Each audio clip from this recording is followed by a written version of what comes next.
आज हम Asia continent जो है उसके बारे में स्टार्ट करेंगे, एशिया कॉन्टिनेंट को डिस्कस करेंगे।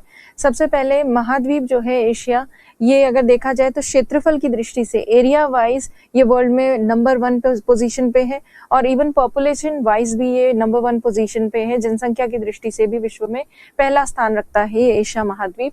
इस एशिया कॉन्टिनेंट की कुछ बेसिक चीजें, फीचर्स अगर डिस्कस करें, सबसे पहले हम बात करते हैं इसके आसपास जो सागर हैं उनकी। आप अपना एटलस खोल के बैठिए, हो सकता है ये मैप आपको क्लियरली इतना ना दिख रहा हो, बट जितना भी दिख रहा है उससे आप एटलस साथ में लेके बैठेंगे तो आप लोकेशंस को एग्जैक्टली मैच कर पाएंगे। तो एशिया कॉन्टिनेंट के मैप में आप यहाँ पर एशिया के पश्चिमी भाग में लाल सागर आपको नजर आ रहा होगा, रेड सी, यहाँ पर गल्फ ऑफ एडन, अदन की खाड़ी, यहाँ पर गल्फ ऑफ पर्शिया, फारस की खाड़ी, यहाँ अरब सागर, अरेबियन सी, यहाँ पर बंगाल की खाड़ी, बे ऑफ बंगाल, यहाँ छोटी सी मर्तबान की खाड़ी, मर्तबान की खाड़ी के बाद गल्फ ऑफ मर्तबान, उसके बाद यहाँ गल्फ ऑफ थाईलैंड है। उसके थोड़ा और आगे चले जाएं तो यहाँ साउथ चाइना सी है। यहाँ इंडोनेशिया के आसपास छोटे मोटे सागर हैं, जैसे ये जो है इंडियन ओशन का ही पार्ट है, अरेबियन सी और बे ऑफ बंगाल। यहाँ पर अंडमान सी है इस पर्टिकुलर एरिया में, और यहाँ जावा सी है। इधर छोटे मोटे सागर हैं जैसे सेलिबीस सागर है। और थोड़ा और अगर हम उत्तर में चले जाएं तो यहाँ फिलीपीन सी है। उसके बाद और अगर उत्तर में जाएं तो पूर्वी चाइना सी, ईस्ट चाइना सी है।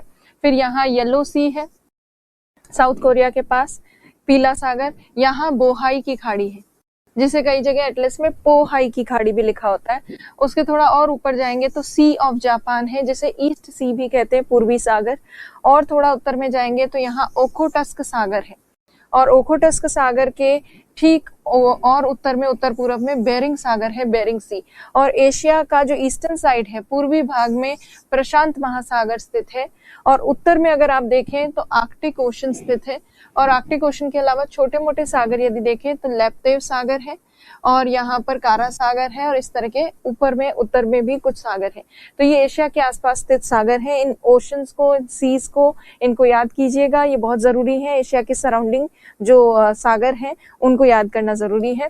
अब एशिया जो है, इसके फिजिकल मैप को अभी हम डिस्कस करेंगे, उससे पहले हम बेसिक पॉलिटिकल मैप को थोड़ा सा देख लेते हैं। तो एशिया के पॉलिटिकल मैप को अगर देखें तो इसे कई पार्ट्स में डिवाइड किया जाता है। जैसे यदि देखा जाए तो एक तो सबसे उत्तर में है उत्तरी एशिया, नॉर्दर्न एशिया, फिर है ईस्टर्न एशिया, फिर है सदर्न एशिया, दक्षिणी एशिया, ये दक्षिण पूर्वी एशिया, साउथ ईस्टर्न एशिया, ये सेंट्रल एशिया, मध्यवर्ती एशिया, और ये पश्चिमी एशिया। अब इनमें कौन कौन से देश सम्मिलित है वो देखिए। नॉर्दर्न एशिया वाला जो पार्ट है, उत्तरी एशिया, उसमें मुख्य रूप से रशिया है। ईस्टर्न एशिया जो है, पूर्वी एशिया, इसमें मुख्य रूप से चाइना, मंगोलिया, उत्तरी कोरिया, दक्षिण कोरिया, जापान, ये सारे देश सम्मिलित है। फिर उसके बाद दक्षिण एशिया जो है, साउथ एशिया, सदर्न एशिया में सम्मिलित है India, Pakistan, Afghanistan, Nepal, Bhutan, Bangladesh.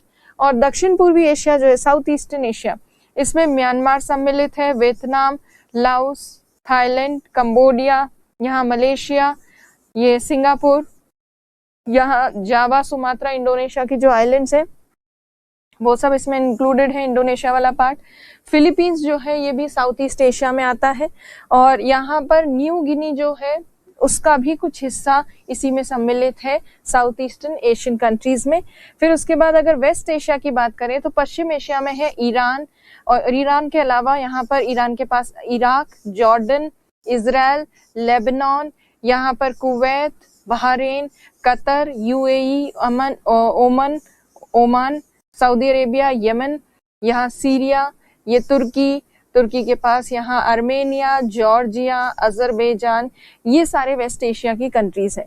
Central Asia में अगर हम बात करें तो 5 प्रमुख देश हैं, कजाकिस्तान, उज्बेकिस्तान, तुर्कमेनिस्तान, किर्गिस्तान और ताजिकिस्तान। तो ये मेजर कंट्रीज हैं एशिया की। और अब हम बात करेंगे एशिया की, जो वेस्टर्न एशिया वाला पार्ट है उसको थोड़ा सा और क्लोजअप देखेंगे। अच्छा, एशिया जब करते हैं तो आप याद कीजिए, अभी हमने यूरोप किया था इससे पहले कॉन्टिनेंट। यूरोप में हमने बार बार ब्लैक सी की बात की थी, ये वही काला सागर है, और ये अजोव सागर है, अजोव सी, और यहाँ पर छोटा सा मार्मरा सागर है, और इस तरफ है ये कैस्पियन सी, कैस्पियन सागर। तो ये कैस्पियन सी है। तो ये कैस्पियन सी और ब्लैक सी जो है ये इस एशिया वाले पार्ट में, एशिया के बॉर्डर रीजन पे है। तो कैस्पियन सी को हम एशिया करते हुए ही डिस्कस करेंगे। तो ये जो है एशिया के मेजर पॉलिटिकल पार्ट्स हैं। अब आप देखिए यहाँ सेंट्रल एशिया में जो ये मार्क किया हुआ है कंट्री, ये है कजाकिस्तान। ये स्पेशली इसलिए मार्क किया गया है क्योंकि कजाकिस्तान जो है, जितनी भी एशिया में कंट्रीज हैं या वर्ल्ड में जितनी भी कंट्रीज हैं लैंडलॉक्ड कंट्रीज, स्थलरुद्ध जो देश हैं, उन स्थलरुद्ध देशों में सबसे बड़ा स्थलरुद्ध देश ये है। Largest landlocked country of the world Kazakhstan है। स्थलरुद्ध या लैंडलॉक्ड कंट्री कौन सी होती है? जो चारों तरफ से स्थलीय भाग से घिरी हो, किसी भी महासागर या सागर को ना छूती हो। ये कैस्पियन सी तो एक छोटी झील है, तो इसको सागर नहीं मानते। तो कजाकिस्तान जो है ये लार्जेस्ट लैंडलॉक्ड कंट्री है, इनलैंड कंट्री है। और ये देखिए वेस्ट एशिया के मैप को। अब वेस्ट एशिया में आपको याद है हमने जब यूरोप किया था तो देखा था तुर्की का कुछ भाग यूरोप में, कुछ एशिया में। तो ये यूरोप वाला तुर्की वाला पार्ट है और ये एशिया वाला तुर्की वाला पार्ट है। इनके बीच में मारमरा सागर है और ये ऊपर है ब्लैक सी, काला सागर, ब्लैक सी। और तुर्की और कौन कौन से पार्ट है वेस्ट एशिया के वो देखिए। तुर्की है, सीरिया है, फिर लेबनान है, इजराइल है, और यहाँ पर इजराइल के उत्तरी भाग में फिलिस्तीन है जिसको पैलेस्टाइन भी कहते हैं। अच्छा, ये सब हम देखें उससे पहले भूमध्य सागर में, मेडिटेरेनियन सी में एशिया का एकमात्र द्वीप है, ओनली वन आइलैंड है, और उस आइलैंड कंट्री का नाम है साइप्रस। तो ये साइप्रस जो है भूमध्य सागर में, मेडिटेरेनियन सी, भूमध्य सागर, मेडिटेरेनियन सी। तो मेडिटेरेनियन सी में ओनली एशिया का जो एक ही आइलैंड है वो है साइप्रस। उसके अलावा अक्सर क्वेश्चन बनते हैं कि एशिया के कौन से ऐसे देश हैं जो भूमध्य सागर की सीमा को छूते हैं। तो यहाँ पर जो देश हैं उनको आपको याद करने का तरीका है IPLS से याद रख सकते हो। IPL मैच होते हैं तो उससे आप याद रख सकते हैं IPL और S। तो I से है इजराइल, P से है फिलिस्तीन या पैलेस्टाइन, L से है लेबनान, S से है सीरिया, और ऊपर तुर्की तो है ही। तो ये भूमध्य सागर की सीमा को छूते हैं, इजराइल, फिलिस्तीन, लेबनान, सीरिया और तुर्की। और ये यहाँ पर आगे जो देश है वो है जॉर्डन। जॉर्डन लाल सागर की सीमा को, तट को नहीं छूता है, और सऊदी अरेबिया। फिर उसके बाद ये छोटा सा यहाँ पर आपको फारस की खाड़ी के उत्तरी भाग में एक देश दिखेगा जो कुवैत है। बहरीन एक छोटा सा द्वीप जैसा है गल्फ ऑफ पर्शिया में। कतर भी यहाँ पर आपको दिखेगा गल्फ ऑफ पर्शिया वाले पार्ट में। ये यूनाइटेड अरब अमीरात है, UAE जिसको कहते हैं। ये ओमान है, ओमान का छोटा सा हिस्सा यहाँ पे अलग से और है। और ये वाला जो देश है ये यमन है। अफ्रीका किया था तब हमने देखा है जिबूती और यमन बिल्कुल पास पास है, तो ये यमन वाला वही पार्ट है। और इराक और ईरान भी वेस्टर्न एशिया का पार्ट है। उसके अलावा यहाँ ब्लैक सी और कैस्पियन सी के बीच में जॉर्जिया, अजरबैजान और आर्मेनिया, ये भी एशिया का पार्ट ही है। तो अक्सर क्वेश्चन पूछा जाता है कि कैस्पियन सागर की सीमा को कौन से देश छूते हैं या काले सागर की सीमा को कौन से देश छूते हैं। तो आपको याद रखना है कि आर्मेनिया जो देश है वो अंदर की तरफ है, वो ना ब्लैक सी को छूता है, ना ब्लैक सी को छूता है, ना ही कैस्पियन सी को छूता है। जॉर्जिया और अजरबैजान जो है वो छूते हैं किसी ना किसी सागर को। और यहाँ जो वेस्ट एशिया का ये मैप है इसमें अफगानिस्तान इंक्लूडेड नहीं है, यहाँ पे ऐसे एक्स्ट्रा मैप में दिया हुआ है। सो ये वेस्ट एशिया का मैप हो गया। अब हम बात करेंगे यूरोप के एशिया के जो प्रमुख भौतिक प्रदेश हैं, फिजियोग्राफिक डिविजन्स, उनको हम डिस्कस करेंगे एक एक करके। तो अब देखिए फिजियोग्राफिक डिविजन्स में एशिया को डिवाइड किया जाता है 5 प्रमुख भौतिक प्रदेशों में। 5 प्रमुख भौतिक प्रदेशों में सबसे ऊपर वाला ये जो भौतिक प्रदेश है ये है उत्तरी निम्न भूमि प्रदेश, नदर्न लोलैंड रीजन। दूसरा जो है वो है सेंट्रल हाईलैंड्स, मध्यवर्ती उच्च प्रदेश। तीसरा जो भौतिक प्रदेश है वो है रिवर बेसिन रीजन, नदी बेसिन क्षेत्र। ये तीसरे प्रदेश का ही भाग है, ये भी तीसरे प्रदेश का भाग है, ये तीसरे प्रदेश का भाग है नदी बेसिन वाला, ये भी नदी बेसिन है, ये भी नदी बेसिन है। और फिर जो चौथा है वो है प्रायद्वीपीय पठारी प्रदेश, पेनिनसुलर प्लेटो रीजन, जिसका चौथे भाग का ये भी हिस्सा है, ये भी 4th पार्ट है, ये भी 4th पार्ट है, ये भी 4th का हिस्सा है चौथे भौतिक प्रदेश का, ये भी। और 5वां जो भौतिक प्रदेश है 5th फिजियोग्राफिक डिवीजन, वो है आइलैंड ग्रुप रीजन, जिसमें जापान के द्वीप है और यहाँ पे रशिया का सबसे बड़ा प्रमुख द्वीप है जिसका नाम है सखालिन। तो आप आइलैंड देखिएगा रशिया का, यहाँ आपको दिखेगा सखालिन नाम का, ये जापान के द्वीप है, ये यहाँ पर आगे ताइवान, ये फिलीपींस के आइलैंड है, और ये इंडोनेशिया के द्वीप समूह है। तो ये सब इस 5वें भौतिक प्रदेश में सम्मिलित है। तो अब जो है इन फिजियोग्राफिक डिविजन्स को हम एक एक करके देखेंगे। उससे पहले इस मैप के ऊपर जो अभी हमने फिजियोग्राफिक डिविजन्स भौतिक प्रदेश देखे, जिसमें हमने एक डायग्राम जैसा देखा, उसको रियल पिक्चर में देखिए।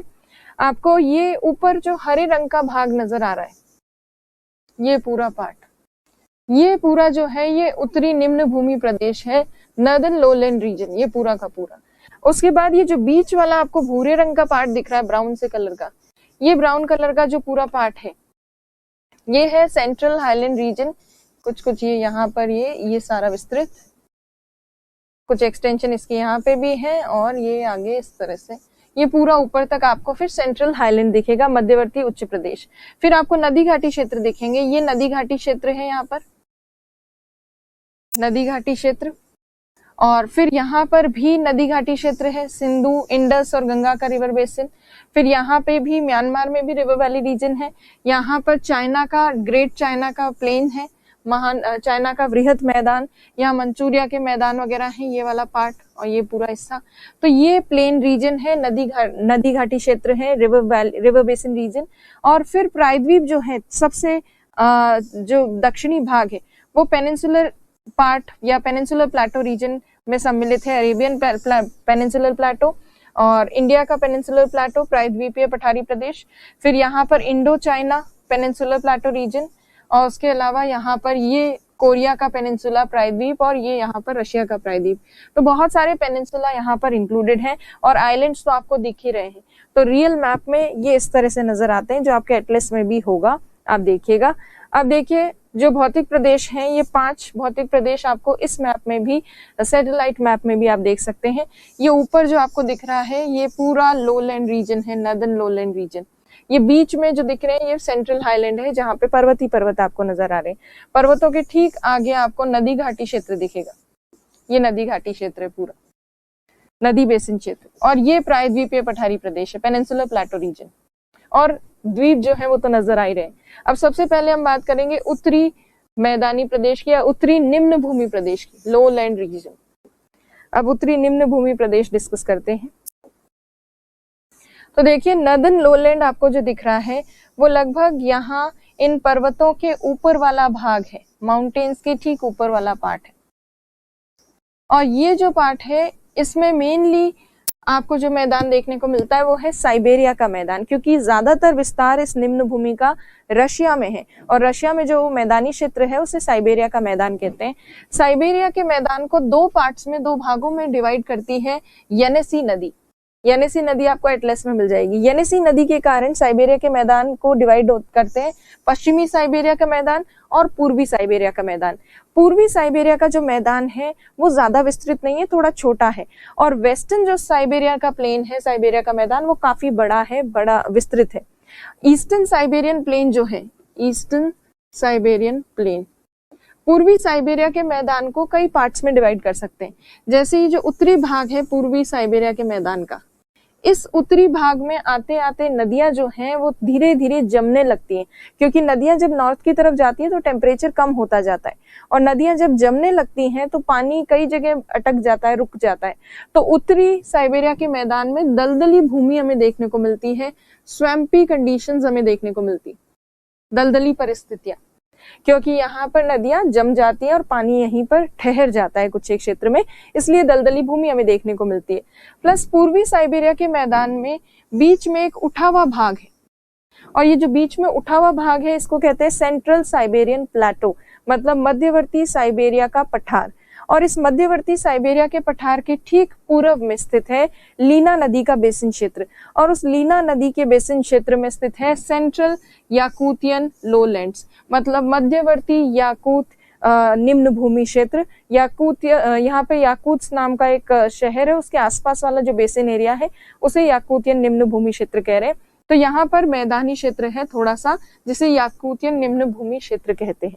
तो साइबेरिया के मैदान जो रशिया में जो निम्न भूमि क्षेत्र है उसमें ये मेन चीजें हैं। साइबेरिया का मैदान है जो पश्चिमी और पूर्वी 2 भागों में बटा है येनिसी नदी के द्वारा, और उसमें पश्चिमी पूर्वी भाग जो है उसमें कई सारे भाग आपको नजर आ रहे हैं। उत्तरी मैदान जो दलदली है, और सेंट्रल याकूतियन लोलैंड, और साइबेरिया का पठार भी है ईस्टर्न पार्ट में। ये जो साइबेरिया के मैदान है, यहाँ थोड़ी ज्यादा बारिश नहीं होती, कम बारिश होती है काफी, और कम वर्षा की वजह से थोड़ा बहुत यहाँ जो वन देखने को मिलते हैं वो कम वर्षा में सरवाइव करने वाले वन देखने को मिलते हैं, और ठंडा है क्षेत्र, काफी कोल्ड है। तो इस साइबेरिया के प्लेन रीजन में मोस्टली आपको कोणधारी वन देखने को मिलते हैं, कोनीफेरस फॉरेस्ट। और जो कोणधारी वन यहाँ देखने को मिलते हैं उनको कहते हैं टैगा वन। टैगा वन, तो साइबेरियन प्लेन्स में टैगा फॉरेस्ट पाए जाते हैं, टैगा वेजिटेशन या टैगा वन, जो बेसिकली कोणधारी वन होते हैं, कोनीफेरस फॉरेस्ट। और जो सेंट्रल याकूतियन लोलैंड है और ये लीना बेसिन वाला जो क्षेत्र है, ये भी थोड़ा उपजाऊ है, बट फिर भी यहाँ पर मोस्टली क्या देखने को मिलते हैं, टैगा वन ही ज्यादा देखने को मिलते हैं। और कुछ एक क्षेत्र जो है साइबेरिया का मैदान वाला, वहां पर कुछ जीवाश्म ईंधन पाए जाते हैं, थोड़ा बहुत ऐसा एरिया जहाँ थोड़ा कोयला मिलता है, और कुछ अन्य जो जीवाश्म ईंधन है, फॉसिल फ्यूल्स, वो भी यहाँ पाए जाते हैं। तो ये तो हुआ साइबेरिया का मैदान, रशिया वाला जो पार्ट है लोलैंड का, उसकी बात। उसके अलावा रशिया वाले पार्ट में, रशिया का जो दक्षिणी भाग है, वहां स्टेपी घास का मैदान विस्तृत है, और ये स्टेपी घास का मैदान थोड़ा सा कजाकिस्तान में भी है। तो कजाकिस्तान, दक्षिणी रशिया का पार्ट, थोड़ा बहुत मंगोलिया वाला जो हिस्सा है, वहां स्टेपी घास का मैदान जो है वो एशिया के उत्तरी निम्न भूमि प्रदेश में पड़ता है, नदर्न लोलैंड रीजन में पड़ता है। और आपको पता है स्टेपी घास के मैदान में क्या सब चीजें होती है, पशुपालन, कृषि, वो सारी चीजें हम पहले डिस्कस कर चुके हैं। फिर उसके अलावा यहाँ पर स्टेपी घास के मैदान के थोड़ा और दक्षिण में अगर जाएंगे तो यहाँ कैस्पियन सागर है ये, और कैस्पियन सागर के पास में एक ऊंचा उठा हुआ पठारी भाग है जिसका नाम है उस्त-यूर्त। उस्त-यूर्त नाम का एक प्लेटो है, और इस उस्त-यूर्त पठार के पास अमू दरिया और सिर दरिया नाम की दो नदियां मिलेंगी आपको। एटलस लेके बैठिए और उसको देखते रहिए, तभी आपको चीजें समझ में आएंगी। तो यहाँ दो नदियां हैं, सिर दरिया और अमू दरिया। उनका जो बेसिन क्षेत्र है उसे कहते हैं तुरान मैदान। तो तुरान निम्न भूमि जो है एशिया के, सेंट्रल एशिया के अमू दरिया, सिर दरिया नदियों के बेसिन क्षेत्र में है। और यहाँ पर ये जो तुरान मैदान है या निम्न भूमि है, यहाँ भले ही नदियां बहती हो पर उनके पास जल की मात्रा कम होती है, इसलिए ये शुष्क मैदान है, क्योंकि ये पर्वतों के पीछे है, वृष्टि छाया क्षेत्र में, रेन शैडो रीजन में। इसलिए तुरान निम्न भूमि वाले क्षेत्र में शुष्कता पाई जाती है, एरिड कंडीशंस, जिसकी वजह से यहाँ दो डेजर्ट्स आपको देखने को मिलेंगे, खिजिलकुम और काराकुम, काराकुम और खिजिलकुम नाम के। तो ये है मैदानी प्रदेश। तो अभी जो हमने डिस्कस किया, एशिया का सबसे पहला भौतिक प्रदेश नदर्न लोलैंड रीजन, उत्तरी निम्न भूमि प्रदेश, जिसमें क्या क्या है, जिसमें साइबेरिया का मैदान है, स्टेपी घास का मैदान है, और तुरान बेसिन है। और यहाँ पर ज्यादा बारिश नहीं होती क्योंकि ये पर्वतों के पीछे है। और साइबेरिया के मैदान में टैगा वन है, स्टेपी वाले रीजन में घास के मैदान है, और तुरान बेसिन जो है अमू दरिया और सिर दरिया नदियों वाला, वहां शुष्क परिस्थितियों के कारण मरुस्थल भी देखने को मिलते हैं। तो ये है उत्तरी निम्न भूमि प्रदेश। भले ही ये लोलैंड एरिया हो, बट बहुत बड़े स्तर पर ये कृषि के लिए इतना उपजाऊ नहीं है, क्योंकि बारिश थोड़ी कम होती है। स्टेपी घास के मैदान में फिर भी थोड़ी कृषि कर सकते हैं, पर ऊपर जाके बहुत ज्यादा ठंडा हो जाता है ये क्षेत्र, इसीलिए ज्यादा अनुकूल नहीं है ये कृषि वगैरह के लिए। और दलदली भूमि पाई जाती है साइबेरिया के मैदान के उत्तरी भाग में। तो ये सारी चीजें निम्न भूमि से रिलेटेड है। सबसे पहला भौतिक प्रदेश है ये। अब जो है ये भौतिक प्रदेश जो अभी हमने डिस्कस किया, उसको इस कलर्ड मैप में और देख लीजिए। जो मैंने चीजें बताई वो यहाँ पे दिख रही है। ये तीन पार्ट्स है इस मैदानी क्षेत्र के, एक तो साइबेरिया का मैदान, स्टेपी और तुरान बेसिन। साइबेरिया के मैदान को दो पार्ट्स में डिवाइड करती है येनिसी नदी, एक तो पश्चिमी साइबेरिया का मैदान, और पूर्वी साइबेरिया के मैदान में सेंट्रल साइबेरियन प्लेटो है, मध्यवर्ती साइबेरियन पठार, याकूत निम्न भूमि है, और ऊपर वाला भाग दलदली है। स्टेपी जो है घास के मैदान, ये रशिया में, कजाकिस्तान में, थोड़ा मंगोलिया वगैरह में देखने को मिलते हैं। तुरान बेसिन जो है सिर दरिया और अमू दरिया नदियों के बेसिन में, अमू दरिया इन नदियों के बेसिन क्षेत्र में है, और यहाँ पर शुष्क परिस्थितियां और दो मरुस्थल हैं। और उसी के ठीक पश्चिम में आपको उस्त-यूर्त नाम का पठार देखने को मिलेगा। तो ये फर्स्ट फिजियोग्राफिक डिवीजन है एशिया का। अब हम बात करते हैं दूसरे फिजियोग्राफिक डिवीजन की। दूसरा जो भौतिक प्रदेश है सेंट्रल हाईलैंड रीजन नाम है उसका, मध्यवर्ती उच्च प्रदेश। एशिया में ऊपर निम्न भूमि के ठीक आगे अगर आप देखेंगे तो आपको मध्यवर्ती निम्न उच्च भूमि प्रदेश दिखेगा, हाईलैंड रीजन दिखेगा। इस हाईलैंड रीजन में क्या है, मोस्टली आपको यहाँ पर माउंटेन्स देखने को मिलते हैं बहुत सारे, और इन पर्वतों के बीच बीच में आपको कई सारे पठार भी देखने को मिलेंगे, कई सारे प्लेटो भी देखने को मिलेंगे। तो देखिए ये उत्तर में काफी दूर तक विस्तृत है ये, तो ये ऊपर तक इस तरह से विस्तृत है। तो यहाँ पर माउंटेन्स और प्लेटो पठार दोनों पाए जाते हैं, और यहाँ कई सारे पर्वत ऐसे हैं जो नवीन वलित पर्वत हैं, यंग फोल्ड माउंटेन्स। यहाँ नवीन वलित पर्वत कैसे बने हैं, प्लेटों के अभिसरण से बने हैं, कन्वर्जेंस से। इंडो ऑस्ट्रेलियन प्लेट और यूरेशियन प्लेट यहाँ पे कन्वर्ज करी है, उसकी वजह से बने। तो यहाँ कई सारे नवीन वलित पर्वत है, और उन नवीन वलित पर्वतों के बीच बीच में अंतर पर्वतीय पठार देखने को मिलते हैं, इंटर माउंटेन प्लेटो भी है यहाँ पर। तो ये कुछ इंपॉर्टेंट चीजें हैं। अब यहाँ पे जितने भी पर्वत हैं उन पर्वतों से निकलती है एशिया की प्रमुख नदियां, क्योंकि ये ऊंचे पर्वत हैं और यहाँ पर हिमनद है, ग्लेशियर्स हैं बहुत सारे।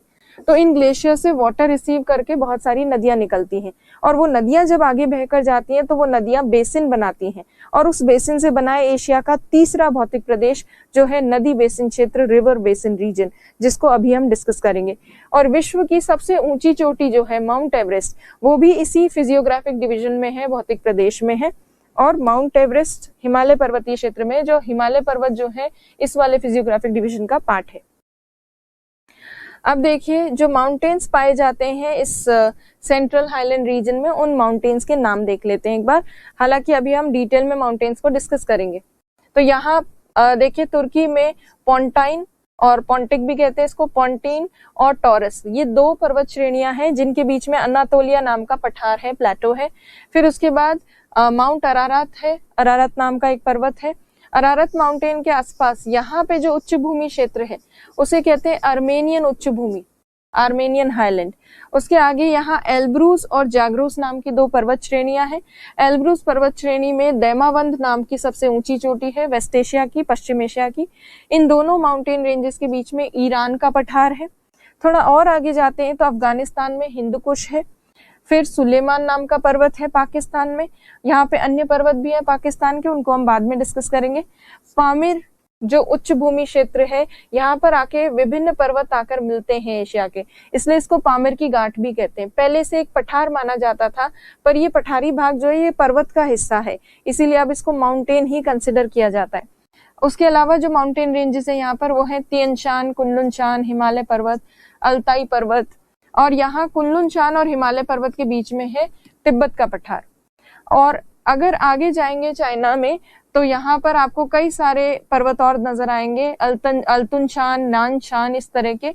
और इनके आगे ऊपर की तरफ मंगोलिया का पठार है, और यहाँ और भी अन्य पर्वत है, श्यान पर्वत, खिंगन पर्वत, और रूस में बहुत सारे अन्य पर्वत हैं।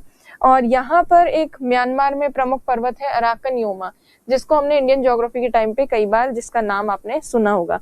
तो ये प्रमुख पर्वत सेंट्रल हाईलैंड रीजन का पार्ट है। इसमें यंग फोल्ड माउंटेन्स हैं बहुत सारे, कुछ अन्य तरह से बने हुए पर्वत भी हैं, और इनके बीच में इंटर माउंटेन प्लेटो भी है, अंतर पर्वतीय पठार भी है। तो ये हो गया दूसरा फिजियोग्राफिक डिवीजन, भौतिक प्रदेश। अब तीसरे भौतिक प्रदेश की बात करते हैं, जिसे कहते हैं ग्रेट रिवर बेसिन रीजन, महान नदी बेसिन क्षेत्र या प्रदेश। इस महान नदी बेसिन प्रदेश में नदियां जो हैं, जो पर्वतों से निकलती हैं, वो यहाँ आकर सेडिमेंट्स जमा करती हैं, अवसाद, उससे बना है ये प्रदेश। और इसीलिए ये प्रदेश जो है उपजाऊ मिट्टी से बना है, अलूवियल सॉइल से, जलोढ़ मृदा से। और जलोढ़ मृदा से बनने के कारण ये काफी उपजाऊ है, फर्टाइल है।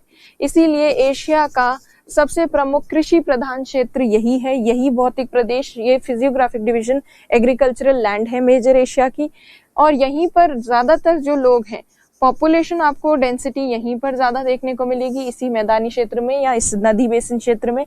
विश्व की जितनी प्रमुख सिविलाइजेशंस हैं या सभ्यताएं हैं, उनका विकास भी इसी नदी बेसिन क्षेत्र में हुआ है, सभ्यताओं का विकास। तो ये काफी महत्वपूर्ण क्षेत्र है। अब इसमें कौन कौन से मैदान आते हैं, तो देखिए यहाँ पर टिग्रिस और यूफ्रेट्स नदी के बेसिन में है मेसोपोटामिया का मैदान, यहाँ पर है सिंधु का मैदान, इंडस रिवर का प्लेन, यहाँ पर है गंगा ब्रह्मपुत्र प्लेन, यहाँ पे म्यांमार का इरावदी मैदानी क्षेत्र, यहाँ पर मेकोंग नदी का बेसिन क्षेत्र, यहाँ पर बृहद चाइना का मैदान, और यहाँ मंचूरिया का मैदान। ये मंचूरिया का मैदान स्टेपी घास के मैदान का ही पार्ट है। तो ये सबसे उपजाऊ भौतिक प्रदेश है एशिया का। तो हम 3 फिजियोग्राफिक डिवीजन कर चुके हैं, उत्तरी निम्न भूमि प्रदेश, फिर ये मध्यवर्ती उच्च भूमि प्रदेश या सेंट्रल हाईलैंड रीजन, और थर्ड जो हमने देखा रिवर बेसिन रीजन, वो ये है।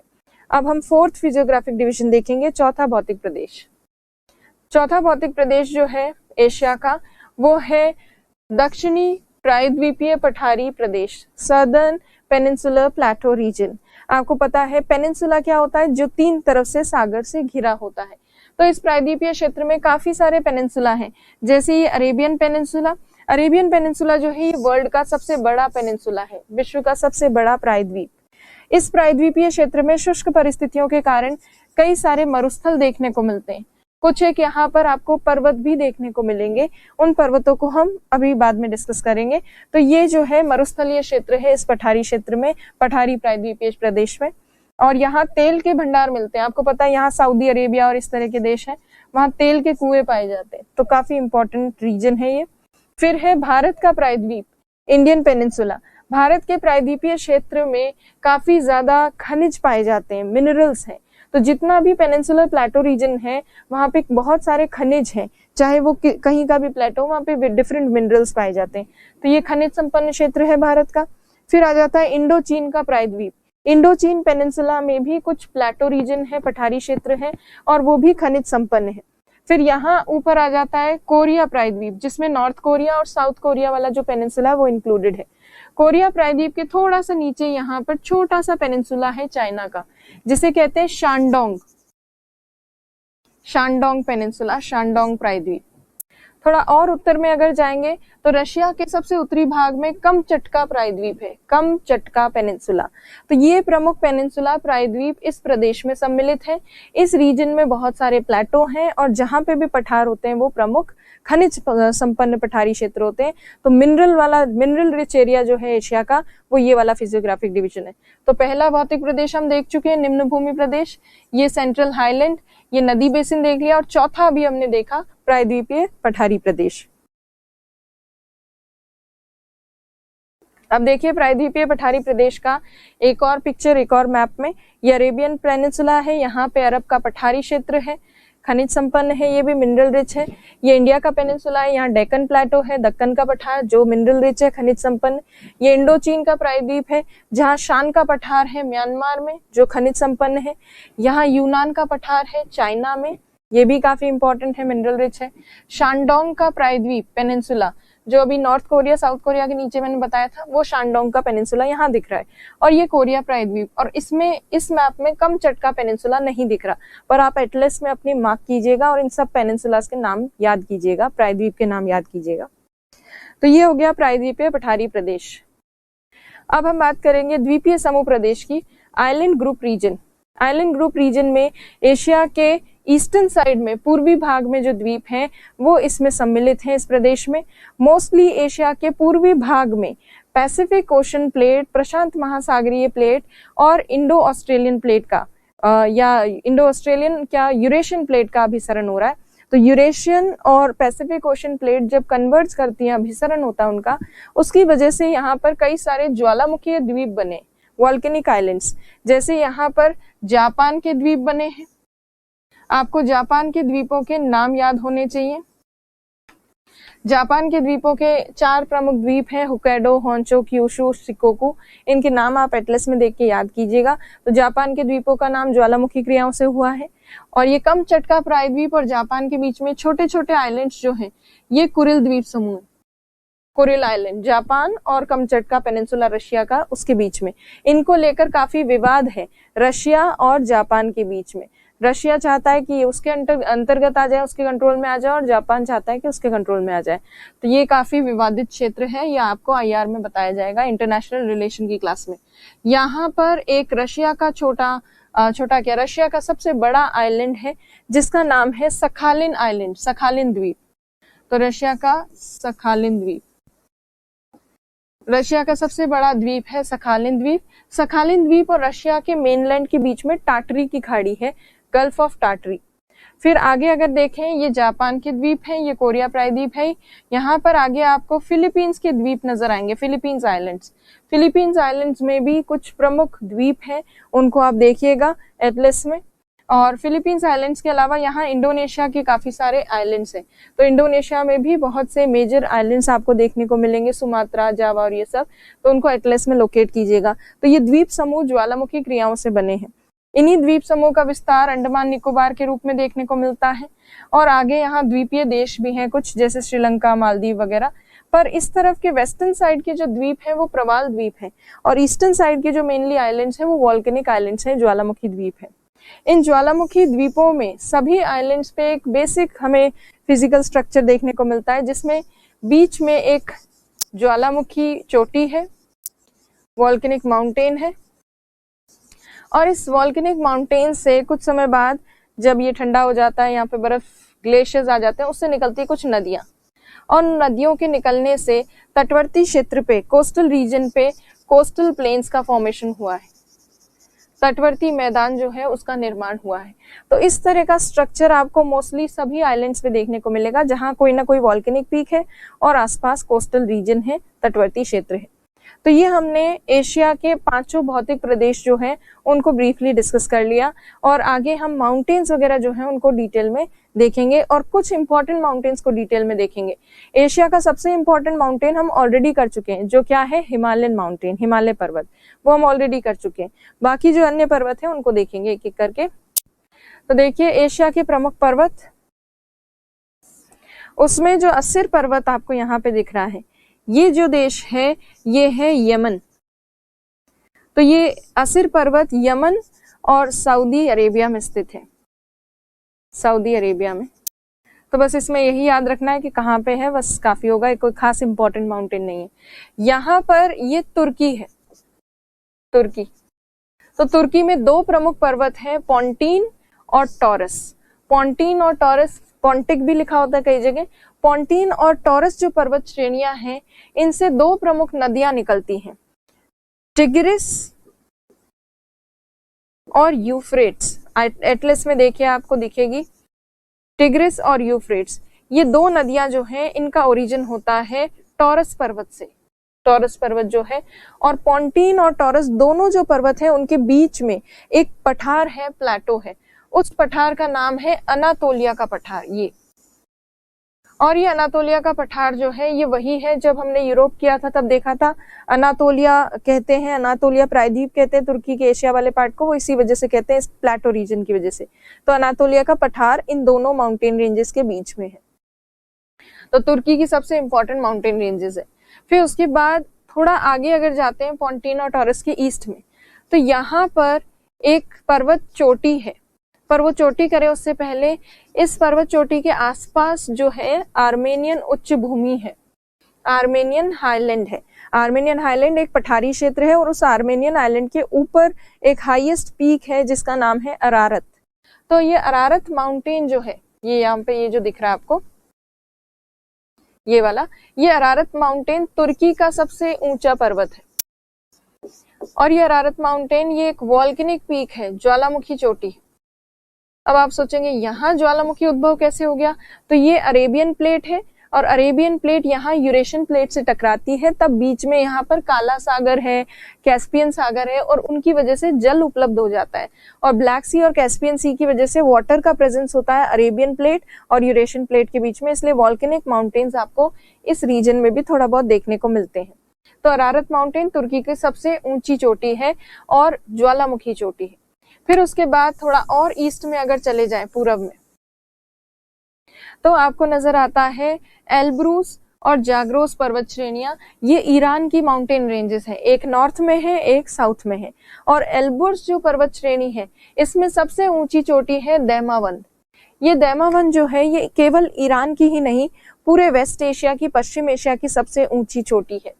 और ये एल्ब्रूस और जाग्रोस और पोंटीन, पोंटिक और टॉरस, ये जो पर्वत श्रेणियां, ये सारी रेंजेस अरारत पर्वत में जाकर मिल रही हैं। इसीलिए अरारत पर्वत वाला जो क्षेत्र है ये एक गांठ के समान माना जाता है। ये पर्वत जो है ये आर्मेनियन प्लेटो के ऊपर है। तो जहां ये मिल रहे हैं उसको कहते हैं आर्मेनिया की गांठ। ये आर्मेनिया की गांठ है, आर्मेनियन नॉट। तो ये पॉन्टिक, टॉरस, एल्ब्रूस, जाग्रूस एक जगह आकर मिल जाते हैं। तो ये जो है एरिया आर्मेनियन गांठ कहलाता है, आर्मेनियन नॉट कहलाता है। एल्ब्रूस और जाग्रूस पर्वत श्रेणियों के बीच में भी एक पठार है, प्लेटो है, जिसका नाम है ईरान का पठार। अब आप इतना तो जान चुके हैं इतने टाइम से ज्योग्राफी क्लासेस लेते हुए कि पर्वत श्रेणियों के बीच में जो पठार होता है वो अंतर पर्वतीय पठार होता है, और इंटर माउंटेन प्लेटो जहाँ पे होते हैं वहां पे एरिड कंडीशंस होती है, शुष्क परिस्थितियां, जिसकी वजह से यहाँ कई डेजर्ट्स डेवलप होते हैं। तो ईरान के पठार पर कुछ मरुस्थल भी है, वो हम बाद में डिस्कस करेंगे। उसके अलावा अफगानिस्तान में हिंदू कुश पर्वत श्रेणी है। हिंदू कुश पर्वत श्रेणी अफगानिस्तान के साथ साथ थोड़ा सा पाकिस्तान में भी है। पाकिस्तान अफगानिस्तान में जो हिंदू कुश पर्वत श्रेणी है, हिंदू कुश की हाईएस्ट पीक पाकिस्तान में है, जिसका नाम है तिरिचमीर। अभी आगे आएगा लिखा हुआ नाम। तिरिचमीर नाम की हाईएस्ट पीक पाकिस्तान में है, जो हिंदू कुश माउंटेन की हाईएस्ट पीक है। उसके बाद पाकिस्तान में सुलेमान नाम का पर्वत है, और सुलेमान के ठीक आगे किरथर श्रेणी है, किरथर श्रेणी यहाँ पर ठीक आगे इसके। और ये जो पाकिस्तान का बलूचिस्तान वाला क्षेत्र है उसके उत्तरी भाग में यहाँ एक पहाड़ियां है जिसका नाम है छगई पहाड़ियां। तो छगई पहाड़ियों की खास बात यह है कि पाकिस्तान का न्यूक्लियर टेस्टिंग सेंटर जो है, परमाणु परीक्षण केंद्र, वो यहाँ छगई पहाड़ियों वाले क्षेत्र में है, और छगई पहाड़ियां बलूचिस्तान में। पाकिस्तान में एक और यहाँ पर पर्वत है इस जगह सुलेमान पर्वत श्रेणी के पास, जिसका नाम है सॉल्ट रेंज। और सॉल्ट रेंज वाले क्षेत्र में सॉल्ट पाया जाता है, इसलिए सॉल्ट रेंज इसका नाम है। तो यहाँ पे रॉक सॉल्ट वगैरह यहाँ पे देखने को मिलता है, ऐसी चट्टानें जिनसे सॉल्ट प्राप्त होता है। तो ये प्रमुख श्रेणियां, पर्वत श्रेणियां जो हैं, ये अभी तक हमने वेस्ट एशिया और अफगानिस्तान, पाकिस्तान में देखी। एशिया में हिमालय पर्वतीय क्षेत्र सबसे इम्पोर्टेंट है, और ये है इंडिया में और नेपाल में और उसके साथ साथ भूटान में। इसी हिमालय पर्वतीय क्षेत्र में माउंट एवरेस्ट है, जो सबसे ऊंची चोटी है पूरे वर्ल्ड की। फिर हिमालय पर्वत के अलावा चाइना में है कुनलुनशान पर्वत। कुनलुनशान और हिमालय के बीच में तिब्बत का जो पठार है, ये विश्व का सबसे बड़ा पठार है और सबसे ऊंचा पठार भी है, हाईएस्ट माउंटेन। और ये इसके आगे अगर देखा जाए तो चाइना में तीन शान नाम का पर्वत भी है। तीन शान चाइना के साथ साथ यहाँ कजाकिस्तान में भी है, थोड़ा सा यहाँ किर्गिस्तान में भी है। तो इन देशों में विस्तृत है तियन शान। फिर अल्ताई शान पर्वत जो है ये रशिया में, मंगोलिया में और चाइना में विस्तृत है, और थोड़ा सा कजाकिस्तान में। तो अल्ताई पर्वत इन चारों देशों में विस्तृत है।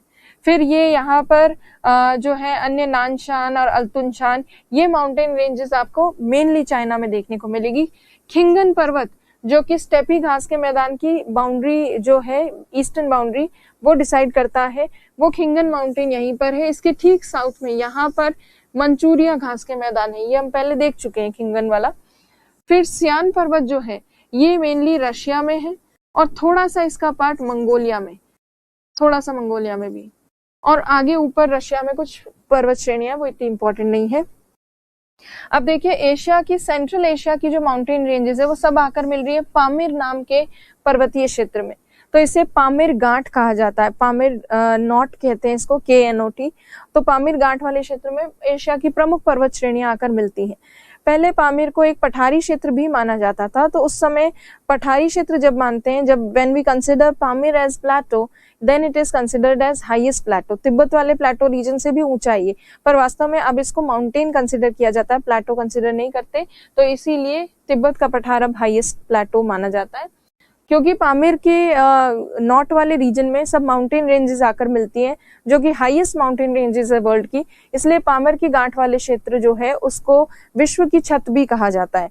हालांकि विश्व की छत, रूफ ऑफ द वर्ल्ड का टाइटल तिब्बत के पठार को भी मिला हुआ है, पर मेनली ये पामीर नॉर्थ के लिए ज्यादा अप्रोप्रिएट है। अब अन्य जो पर्वत हैं उनको देखते हैं। यहाँ के उत्तर के तो देख लिए, अब आप देखिए साउथ ईस्ट एशिया के माउंटेन्स को। यहाँ म्यांमार में अराकन योमा पर्वत है, अराकन योमा पर्वत, जिसको अभी हम डिटेल में डिस्कस करेंगे क्योंकि ये इंडिया के लिए काफी इंपॉर्टेंट है, इसको अभी देखेंगे। उसके अलावा म्यांमार, चाइना और इंडिया के बॉर्डर रीजन पे एक पर्वत है जिसका नाम है हकाकाबो राजी। ये म्यांमार का सबसे ऊंचा पर्वत है, हकाकाबो राजी। फिर यहाँ साउथ ईस्ट एशिया में वियतनाम, लाओस और कंबोडिया में जो विस्तृत है पर्वत, उसका नाम है अन्नाम पर्वत। अन्नाम पर्वत नाम याद रखना है, अन्नाम का। और फिर यहाँ पर आगे अगर देखें, ये मलेशिया है। मलेशिया का ही एक यहाँ पर द्वीप है ब्रूनई। ब्रूनई, मलेशिया का जो ब्रूनई द्वीप है उस पर स्थित है किनाबालू नाम की सबसे ऊंची चोटी। ये मलेशिया की हाईएस्ट पीक है। और उसके आगे यहाँ पर आप देखिए न्यू गिनी वाला जो द्वीपीय क्षेत्र है, न्यू गिनी आइलैंड ग्रुप का एक पपुआ नाम का प्रोविंस है, प्रांत है। पपुआ प्रोविंस में एक हाईएस्ट पीक है न्यू गिनी की, जिसका नाम है पुंचक जाया। ये CHA के होना चाहिए, पुंचक जाया नाम की एक हाईएस्ट पीक है। फिर जापान में, जापान की एक हाईएस्ट पीक है फ्यूजी, माउंट फ्यूजी। तो ये भी एक इम्पॉर्टेंट पीक है, ये वॉल्केनिक पीक है, ज्वालामुखी चोटी, और ये सक्रिय ज्वालामुखी चोटी है। तो एशिया में इस तरह से हमें कई सारे माउंटेन्स देखने को मिलते हैं। कुछ एक माउंटेन्स जो हैं छोटे मोटे, उनको अभी हमने डिस्कस कर लिया। अराकन योमा को अभी हम डिटेल से देखेंगे। अब देखिए, जिन पर्वतों को अभी हमने डिस्कस किया, छोटे मोटे पर्वत, वो केवल आपको प्री के हिसाब से थोड़े बहुत आने चाहिए, तो उनकी डिटेल्स देखिए। असिर पर्वत जो सऊदी अरेबिया में देखा था, ये सऊदी अरेबिया और यमन में है। पॉन्टीन और टॉरस पर्वत ये तुर्की में स्थित है। टिग्रिस, यूफ्रेट्स जैसी नदियां निकलती है यहाँ से। अरारत पर्वत तुर्की की सबसे ऊंची चोटी है। इस चोटी क्षेत्र में पर्वत श्रेणियां आकर मिलती हैं। कौन कौन सी? पॉन्टीन, टॉरस, एल्ब्रूस और जाग्रोस माउंटेन रेंजेस आकर मिलती हैं। एल्ब्रूस और जाग्रोस पर्वत श्रेणियां ईरान की है और इनके बीच में इनकी हाईएस्ट पीक है दैमावन। एल्ब्रूस की हाईएस्ट पीक है दैमावन, जो पूरे पश्चिम एशिया की दैमावन जो है ये सबसे ऊंची चोटी है। दैमावन के अलावा हिंदुकुश, हिंदुकुश पर्वत हमने देखा कि अफगानिस्तान में मेनली, तो पर थोड़ा सा पार्ट पाकिस्तान में भी है, और पाकिस्तान में ही उसकी सबसे ऊंची चोटी है तिरचमीर। आप पाकिस्तान के मैप में देखिएगा, एटलस में आपको दिखेगी तिरचमीर। सुलेमान जो है ये आपको पाकिस्तान में दिखेगी रेंज। सॉल्ट रेंज भी पाकिस्तान में है। छगई पहाड़ियां पाकिस्तान में है और परमाणु परीक्षण केंद्र छगई पहाड़ियों में ही है पाकिस्तान का। किरथर पर्वत श्रेणी जो है, किरथर पर्वत श्रेणी भी पाकिस्तान में, और सुलेमान पर्वत के ठीक दक्षिण में आपको किरथर पर्वत श्रेणी देखने को मिलेगी। तो ये कुछ मेन माउंटेन्स हमने देख लिए। अब जो है अन्य जो साउथ ईस्ट एशिया के माउंटेन्स हैं उनको भी देख लीजिए। बृहद खिंगन पर्वत, ग्रेट खिंगन पर्वत कहाँ था? चाइना में। कुनलुनशान पर्वत भी चाइना में। तियनशान पर्वत चीन, कजाकिस्तान और किर्गिस्तान, इन 3 देशों में है। अल्ताई पर्वत जो है रशिया, चाइना, मंगोलिया, कजाकिस्तान, इन देशों में है। सियान पर्वत जो है मंगोलिया और रूस में है, जो भी मैंने मैप में बताया था आपको। फ्यूजी पर्वत जापान में है और ये जापान की सबसे ऊंची चोटी भी है और ये एक एक्टिव वॉल्केनो है, ये भी अभी देखा था हमने। अन्नाम पर्वत लाओस, वियतनाम और कंबोडिया में है। किनाबालू जो पर्वत है ये मलेशिया का सबसे ऊंचा पर्वत है और कहाँ स्थित है? ब्रूनई द्वीप में स्थित है, ये हमने देखा। पुंचक जाया पर्वत जो है ये इंडोनेशिया की सबसे ऊंची चोटी है और कहाँ स्थित है? न्यू गिनी के पपुआ प्रांत में स्थित है। सो ये हमने देखा। उसके अलावा हकाकाबो राजी ये म्यांमार की सबसे ऊंची चोटी है और कहाँ लोकेटेड है? चीन, भारत और म्यांमार के बॉर्डर रीजन पे लोकेटेड है। तो ये कुछ मेजर माउंटेन्स हमने देख लिए। अब हम बात करेंगे अराकन योमा पर्वत की। करते हुए हमने इसका नाम देखा है। ये म्यांमार का मैप है। इस म्यांमार के मैप में जो वेस्टर्न साइड में म्यांमार के पश्चिमी भाग में आपको जो पर्वत श्रेणी देखने को मिल रही है ये अराकन योमा पर्वत श्रेणी है। ये कैसे बनी होगी? तो ये है बर्मा प्लेट और यहाँ से आती है इंडो ऑस्ट्रेलियन प्लेट। तो बर्मा प्लेट और इंडो ऑस्ट्रेलियन प्लेट का जब अभिसरण होता है तो यहाँ पे फोल्ड माउंटेन बनते हैं, वलित पर्वत, जिनको हम कहते हैं अराकन योमा। इसी अराकन योमा पर्वत श्रेणी का भाग है यहाँ जो भारत में पूर्वांचल है वो इसी का पार्ट है और ये जो अंडमान निकोबार द्वीप समूह है वो इसी का विस्तार माने जाते हैं, एक्सटेंशन माने जाते हैं अराकन योमा माउंटेन का। इंडिया के क्लाइमेट के लिए अराकन योमा माउंटेन इंपॉर्टेंट है क्योंकि जब मानसून पवनें आती हैं तो वो मानसून विंड्स अराकन योमा से टकराकर फिर कुछ मानसून पवनें भारत की तरफ विक्षेपित होती है, टर्न हो जाती है, जिसकी वजह से बे ऑफ बंगाल की ब्रांच इंडिया में एंटर कर पाती है अगर ये माउंटेन्स नहीं होते तो सीधी निकल जाती है ये पवने, ये विंड्स और मॉनसून की जो ब्रांच है बे ऑफ बंगाल की वो इंडिया की तरफ डिफ्लेक्ट नहीं होती, पर ये डिफ्लेक्ट हो पाती है क्योंकि अराकनियोमा जैसा पर्वत है। इस अराकनियोमा पर्वत की सबसे ऊंची चोटी है माउंट विक्टोरिया, ये आपको दिखेगी एटलस में देखिएगा। और ये जो अराकनियोमा पर्वतीय क्षेत्र है, म्यांमार की प्रमुख नदियां जो है मेजर रिवर्स वो इसी माउंटेन रीजन से निकलती है, इसलिए म्यांमार के लिए सबसे इंपॉर्टेंट माउंटेन यही है। तो ये कुछ प्रमुख चीजें थी इस माउंटेन की। अब आप देखिए पश्चिमी म्यांमार में स्थित है, नवीन वलित पर्वत है, ये इंडो ऑस्ट्रेलियन और बर्मा प्लेट के अभिसरण से कन्वर्जेंस से बना है, कन्वर्जेंस। फिर अंडमान निकोबार और पूर्वांचल आइलैंड ग्रुप जो है वो इसी के पार्ट है और पर्वत के भाग है इसी के, और सबसे ऊंची चोटी इसकी कौन सी है, विक्टोरिया। और यहाँ पर क्या है, मानसून पवनों से बहुत भारी बारिश होती है इस माउंटेन रीजन में, इसीलिए ये विश्व के 36 तप्त स्थलों में सम्मिलित है, क्योंकि यहाँ बायोडाइवर्सिटी ज्यादा है और उस बायोडाइवर्सिटी को खतरा उत्पन्न हो रहा है, तो इसीलिए ये हॉटस्पॉट्स की लिस्ट जो है वर्ल्ड की उसमें सम्मिलित है, जैव विविधता तप्त स्थल का भाग है। तो ये हो गया अराकनियोमा पर्वत। तो एशिया में मेजर माउंटेन्स हम देख चुके हैं, अब हम पठारों की बात करेंगे, प्लेटोज की। तो प्लेटो में अगर देखें एशिया में, तो एशिया में कुछ प्रमुख पठार देखिए, एक तो है अरेबिया का पठार, अरब प्रायद्वीप जो में स्थित है अरेबिया का पठार, यहाँ पे जीवाश्म ईंधन पाए जाते, फॉसिल फ्यूल्स, तेल आदि, प्राकृतिक गैस आदि यहाँ इस पठारी क्षेत्र में ज्यादा है। फिर यहाँ पर तुर्की में है अनातोलिया का पठार। इस अनातोलिया के पठार की खास बात यह कि एक तो यहाँ पर शुष्क परिस्थितियां हैं, शुष्क और अर्ध शुष्क परिस्थितियां, प्लस ये पॉन्टीन और टॉरस माउंटेन रेंजेस के बीच में, इसलिए यहाँ पर एरिड कंडीशंस है। और ये जो अनातोलिया का प्लेटो रीजन है, यहाँ इसके ऊपर अंकारा नाम की राजधानी है, अंकारा, तुर्की की जो राजधानी अंकारा वो अनातोलिया पठार के ऊपर ही। प्लस सबसे पहले जब यूरोप से आते हैं हम एशिया की तरफ, तो सबसे पहले जो पार्ट आता है वो अनातोलिया पठार वाला आता है, इसीलिए अनातोलिया पठार या प्लेटो रीजन को कहते हैं एशिया माइनर। और उसके साथ साथ आगे और पठार प्लेटो रीजन देखें तो यहाँ पर आर्मेनियन प्लेटो है, जो मैंने आपको बताया था, यहाँ जॉर्जिया, अजरबैजान, आर्मेनिया और यहाँ पर तुर्की और ईरान, इन सब में फैला हुआ ये प्लेटो रीजन। ये पठारी क्षेत्र भी मिनरल रिच है, खनिज संपन्न है। और इसी प्लेटो का पार्ट है अरारत माउंटेन, अरारत माउंटेन पीक जो पूरे तुर्की की हाईएस्ट पीक है वो इसी का पार्ट है, इसको अभी डिटेल में और आगे देखेंगे। फिर अल्बुर्ज और जागरूस पर्वत श्रेणी के बीच में ईरान का पठार जो ड्राई है, यहाँ पर उस्तयूर्त पठार, उस्तयूर्त पठार आपको दिखेगा कजाकिस्तान में, यहाँ पर उज्बेकिस्तान और तुर्कमेनिस्तान। तो उस्तयूर्त प्लेटो कैस्पियन सी के पास है, इन 3 देशों में, कजाकिस्तान, उज्बेकिस्तान और तुर्कमेनिस्तान।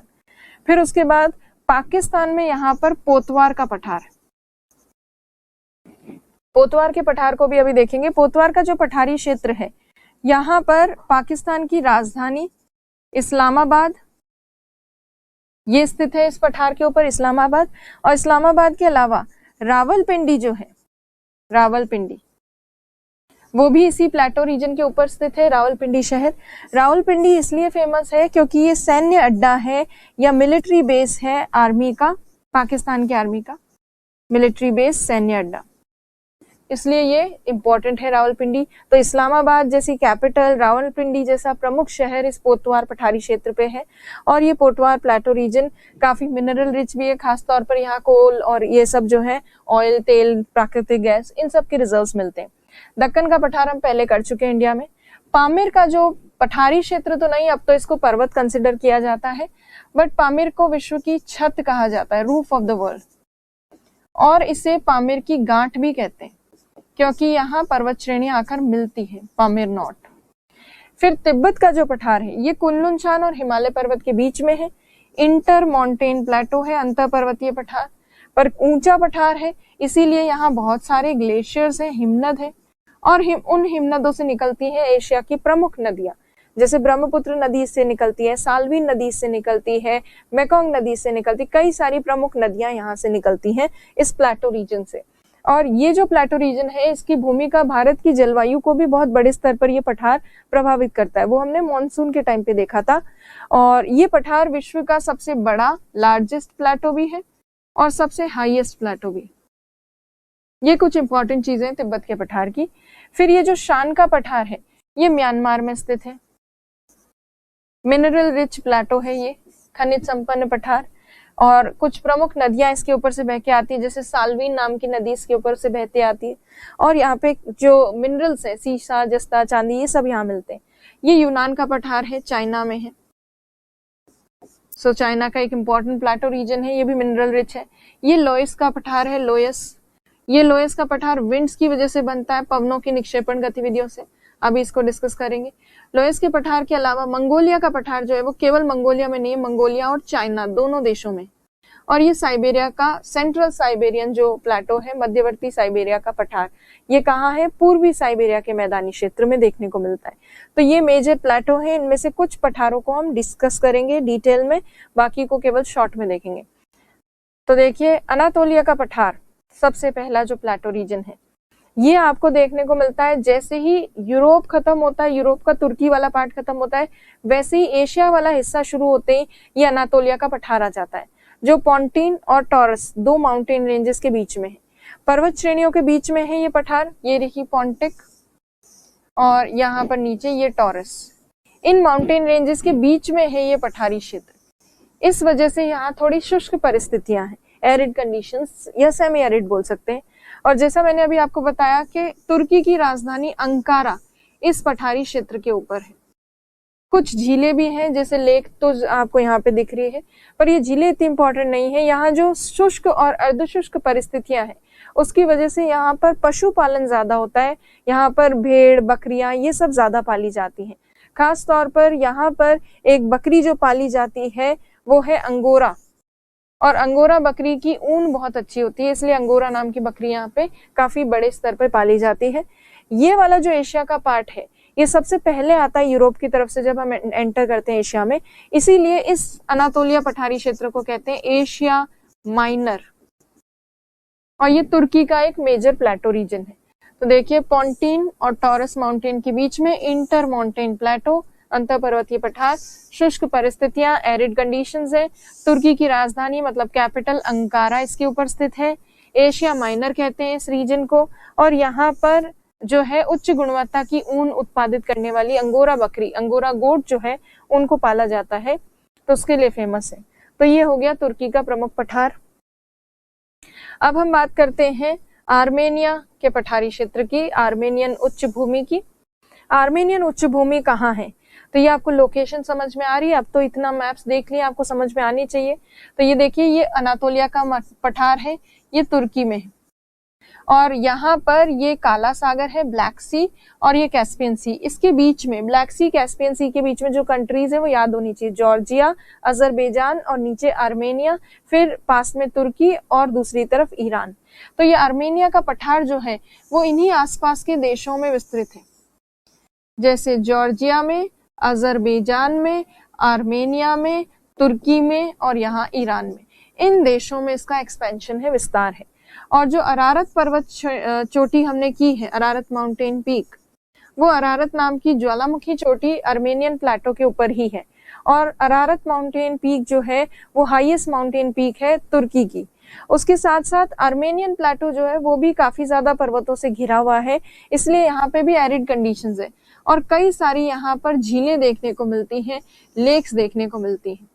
जैसे बहुत फेमस जो तुर्की की झील है जिसका नाम है वानगोल झील, वो भी इसी प्लेटो पे है, पठार पर। और ईरान की एक झील है जिसका नाम है उर्मिया, दरियाए उर्मिया भी कहते हैं, वो भी इसी प्लेटो के ऊपर है, दरियाए उर्मिया। तो ये कुछ मेजर लेक्स यहाँ पर लोकेटेड है, वानगोल, और उर्मिया जैसी। और शुष्क परिस्थितियां हैं। अच्छा, बहुत मिनरल रिच प्लेटो भी है, काफी सारे खनिज भी यहाँ पाए जाते हैं। तो अब देखिए, आर्मेनिया, अजरबैजान, जॉर्जिया, ईरान, तुर्की में ये स्थित है। आपको ब्लैक सी और कैस्पियन सी के बीच की कंट्रीज थोड़ी ध्यान होनी चाहिए। सबसे ऊंची चोटी तुर्की की अरारत जो है पर्वत है, ये इसी में स्थित है। क्रोमाइट, सोने, लौह अयस्क, इन सब के भंडार है, मिनरल रिच है ये। और इस हाईलैंड रीजन में पश्चिमी एशिया की प्रमुख पर्वत श्रेणियां आकर मिलती हैं, इसलिए इसको कहते हैं आर्मेनियन घाट। जैसे मैंने पहले बताया था कि अरारत पर्वत चोटी में कई सारी माउंटेन रेंजेस आके मिलती हैं, जैसे तुर्की की पॉन्टीन और टॉरस और ईरान की एल्बुर्ज और जाग्रोस, ये आकर यहाँ पर मिलती हैं, इसलिए इसको आर्मेनिया की गांठ कहते हैं। पॉन्टिन, टॉरस, यहाँ से एल्बुर्ज और जाग्रोस, ये सब आके मिलती है, इसलिए इस प्लेटो रीजन को आर्मेनियन नॉट कहते हैं, गांठ कहते हैं। तो ये इंपॉर्टेंट चीज हो गई आर्मेनिया के पठार की। अब बात करते हैं ईरान के पठार की। देखिए ईरान का पठार आपको दिख रहा है यहाँ पर अल्बुर्ज पर्वत श्रेणी और नीचे जाग्रोस पर्वत श्रेणी। तो अल्बुर्ज और जाग्रोस पर्वत श्रेणियों के बीच में है ये ईरान का पठार, और क्योंकि इंटरमॉन्टेन प्लेटो है इसलिए शुष्क है, ड्राई कंडीशंस है यहाँ, और इतनी ड्राई कंडीशंस है कि यहाँ पे डेजर्ट्स बनते हैं, और यहाँ दो मेजर डेजर्ट्स हैं, दस्ते काविर, ये आपको एटलस में मिलेंगे, और दस्ते लूत और दस्ते काविर नाम के डेजर्ट्स हैं। प्लस ईरान में जो मरुस्थलीय क्षेत्र है यहाँ पर जीवाश्म ईंधन पाए जाते हैं, यहाँ तेल के भंडार, ऑयल रिजर्व्स, नेचुरल गैस के भंडार, प्राकृतिक गैस के भंडार, इन सब के रिजर्व्स ईरान में देखने को मिलते हैं। तो ये इस प्लेटो रीजन की प्रमुख चीजें थी। अल्बुर्ज जाग्रोस माउंटेन रेंजेस के बीच में है, शुष्क परिस्थितियां हैं, यहाँ मरुस्थल दस्ते लूत और दस्ते काविर यहाँ पे पाए जाते हैं, ईरान के जो मरुस्थल है, और इस पठारी क्षेत्र में जीवाश्म ईंधन है, फॉसिल फ्यूल्स पाए जाते हैं, जैसे तेल, नेचुरल गैस वगैरह, ये सब यहाँ देखने को मिलते हैं। अब बात करते हैं पोतवार के पठार की। पोतवार का पठार अभी मैंने आपको बताया पाकिस्तान में है, ये पाकिस्तान का मैप है। पाकिस्तान में ये जो इस्लामाबाद आपको दिख रहा है, यहाँ इस जगह ये पोतवार का पठारी क्षेत्र है, इधर इंडिया वाली तरफ नहीं, इधर ये है पोतवार का पठार, और इसी पोतवार के पठार के पास है सॉल्ट रेंज, सॉल्ट श्रेणी या माउंटेन जो है। यहाँ इस पोतवार के पठार पर है इस्लामाबाद जो पाकिस्तान की कैपिटल है वो इस पे है, और रावलपिंडी भी यहीं पर स्थित है, जो सैन्य अड्डा है, मिलिट्री बेस है पाकिस्तान का, इसलिए ये इंपॉर्टेंट है प्लेटो रीजन।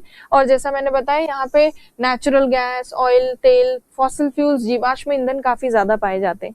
तो ये पाकिस्तान का प्रमुख पठार है, पूर्वी भाग में है पाकिस्तान के। जीवाश्म ईंधन, फॉसिल फ्यूल्स है यहाँ पर, नेचुरल गैस, ऑयल, कोयले जैसे, और पाकिस्तान की राजधानी इस्लामाबाद इस पे है, रावलपिंडी भी इसी पे स्थित है, और पाकिस्तान का सैन्य अड्डा जो है रावलपिंडी में वो भी इसी पर स्थित है। तो ये कुछ इंपॉर्टेंट चीजें थी इस प्लेटो रीजन की। अब हम बात करते हैं तिब्बत के पठार की। तिब्बत का पठार जो है ये दो माउंटेन रेंजेस के बीच में है, कुनलुन शान और हिमालय पर्वत, हिमालयन माउंटेन, उसके बीच में है ये प्लेटो रीजन। तो एक तो सबसे ऊंचा है, सबसे बड़ा पठार है, इसलिए ऊंचा और बड़ा पठार होने के कारण कई बार विश्व की छत की जो संज्ञा है वो तिब्बत के पठार को भी देते हैं। रूफ ऑफ द वर्ल्ड का जो टाइटल है वो तिब्बत प्लेटो को भी कभी कभी दिया जाता है। खास बात जो तिब्बत के पठार की है वो ये है कि यहाँ बहुत सारे ग्लेशियर्स हैं, जिनसे एशिया की बहुत सारी मेजर रिवर्स निकलती हैं, जैसे सतलज नदी, इंडस रिवर, सिंधु नदी, नेपाल की करनाली नदी, कोसी नदी, उसके अलावा यहाँ पे ये ब्रह्मपुत्र नदी और ये इरावदी नदी, और भी कई, इरावदी नहीं सॉरी, ये यहाँ पर साल्वीन नदी, मेकोंग नदी, इस तरह की कई सारी रिवर्स जो हैं, इवन चाइना की प्रमुख नदियां यांगसी वगैरह, वो सब इसी तिब्बत के पठार से निकलती हैं। तो रिवर्स का मेजर ओरिजिन प्लेस है ये तिब्बत का पठारी क्षेत्र, और ये ग्लेशियर्स यहाँ पे बहुत सारे पाए जाते हैं, ये इंपॉर्टेंट चीज है इसकी।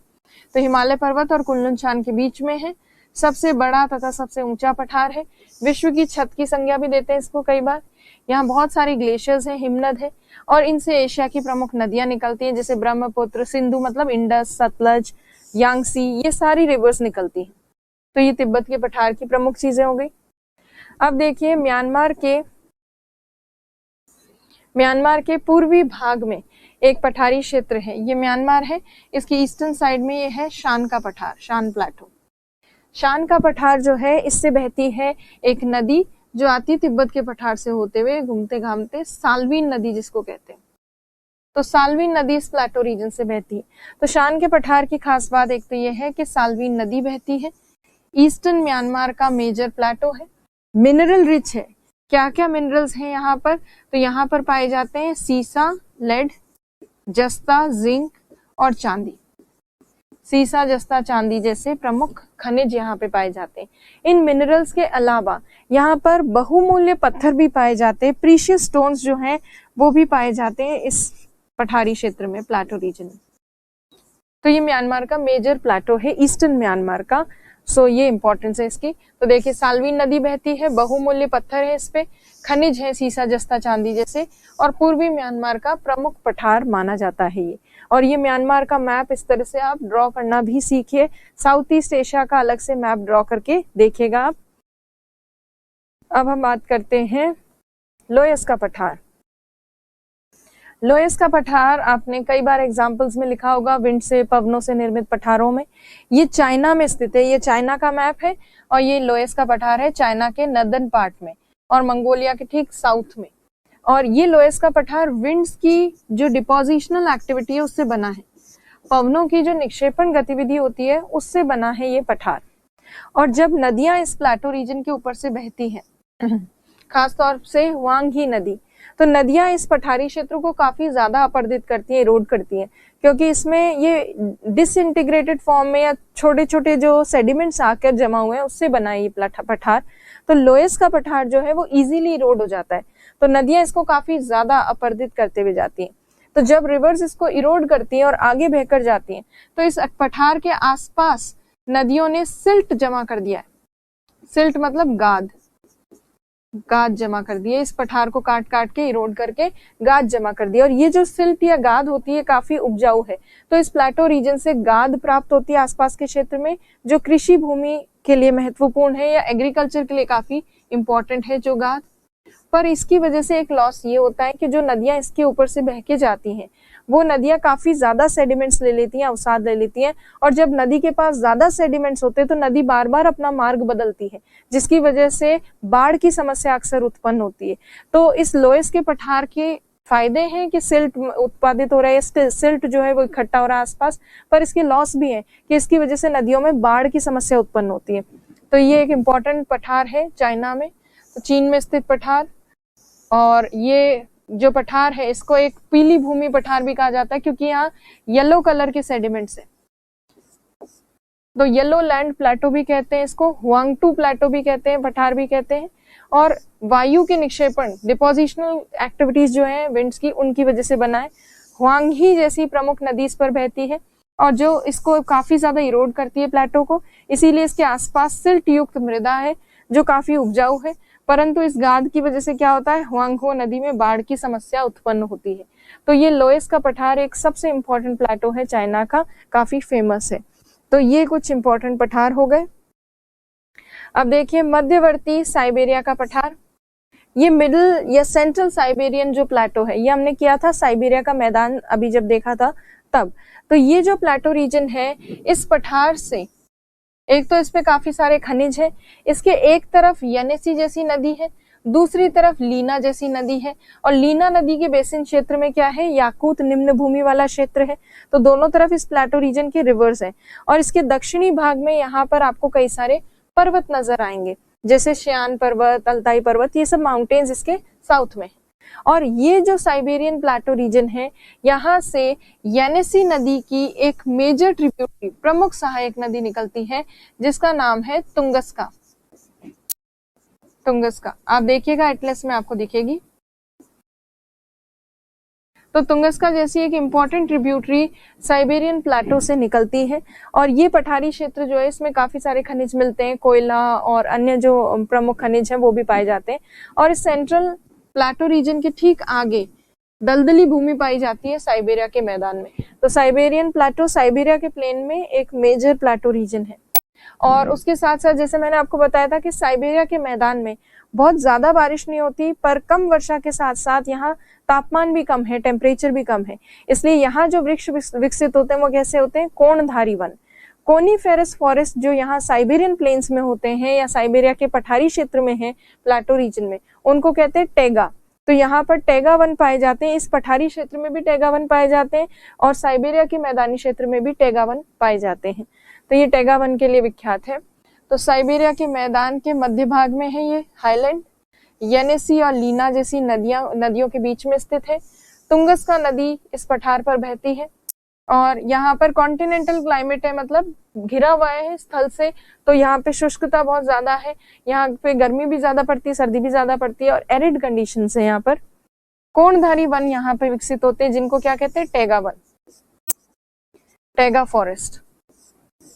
बहुत से खनिज पाए जाते हैं यहाँ पर, खासतौर पे कोयला, नेचुरल गैस, डायमंड वगैरह भी है, बट मेनली नेचुरल गैस और कोल जैसे रिजर्व जो हैं या खनिज जो है उनके लिए जाना जाता है। फॉसिल फ्यूल्स के लिए खासतौर पे जाना जाता है पठारी क्षेत्र। तो ये एक इम्पॉर्टेंट प्लेटो और हमने देख लिया। तो ये जो है हमने अभी डिस्कस किए, वो मेनली हमने फिजिकल फीचर्स, भौतिक प्रदेश जो है एशिया के वो डिस्कस किए, फिजिकल फीचर्स ऑफ एशिया, भौतिक प्रदेश एशिया के। दूसरा हमने पर्वत डिस्कस किए और पठार डिस्कस किए। तो इनको थोड़ा बहुत ब्रीफली आपको देखना है और पॉलिटिकल मैप आपको लर्न करना है एटलस में देख के। भौतिक प्रदेश, पर्वत जो है उनमें से काफी सारे पर्वत तो प्री के लायक ही हैं, कुछ एक दो पर्वतों का डिस्क्रिप्शन जैसे अराकनियोमा का, और उसके माउंटेन्स में तो मेनली अराकनियोमा का ही डिस्क्रिप्शन आपको देखना है। पठारों में एक दो प्लेटो का आप डिस्क्रिप्शन और देख सकते हैं, और सबसे इंपॉर्टेंट जो माउंटेन है वो तो हम कर चुके हैं, हिमालय पर्वत। तो ये आपको थोड़ा सा ब्रीफ राइटिंग देखनी है करके, अगर क्वेश्चन मिले कि किस प्रकार अराकनियोमा पर्वत भारत की जलवायु को प्रभावित करता है तो उसके बारे में बताइए, तो आपको 5 नंबर में या 2 नंबर में ये लिखना आना चाहिए। फ्रेम कीजिएगा अपने हिसाब से आंसर। तिब्बत के पठार में भी ये फ्रेम कीजिएगा, किस प्रकार भारत की जलवायु को तिब्बत का पठार प्रभावित करता है, तो वो भी आपको आना चाहिए। तो ये कुछ एक चीजें जो हैं इंडिया से रिलेट करके वो थोड़ा बहुत आप लिख के देख लीजिए। बाकी पठारों में, प्लेटो में सबसे इंपॉर्टेंट तिब्बत का पठार है, और माउंटेन्स में सबसे इंपॉर्टेंट हिमालय जो कर चुके हैं हम, उसके अलावा अराकनियोमा जो है वो इंपॉर्टेंट। बाकी सब प्री के हिसाब से थोड़ा थोड़ा देखना है आपको। तो ये हो गए एशिया के बेसिक जो माउंटेन्स और प्लेटो हैं, पठार वगैरह। अगली क्लास में हम झीलें और नदियां जो हैं उनको डिस्कस करेंगे। तब तक आप इसको रिवाइज कीजिए। Okay, thank you.